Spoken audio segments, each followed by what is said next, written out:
Welcome to the subject Feed Livestock. This subject examines quite closely the feeding needs of your livestock.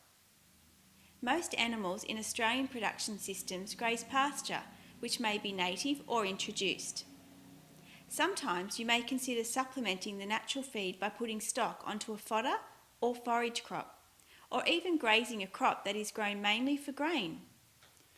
Other livestock systems, which are mainly intensive, such as dairying, poultry and pork industries, use conserved forage, brought-in grain and mineral supplements to keep producing at a very high level. In this subject, whatever your level of production, you need to look at what an animal needs in terms of feed over its life cycle, from birth, growing out, reproduction and finishing to a marketable product.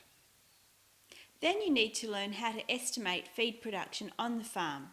This will vary with the season, and if you can identify feed gaps that will slow production, you can take steps to fill in these gaps. You'll also examine your farm setup to choose the best grazing strategies. You need to address some important questions. Yes, some of these questions are: how many paddocks will I need? What mix of set stocking and rotational grazing will I use? Do I need a pasture improvement program?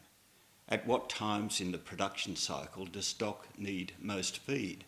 What watering facilities will each paddock have? And of course, how will I fill any feed gaps? These are some of the decisions you will face in this subject. You may already have suitable feeding strategy. If so, you need to describe it and how it might be improved.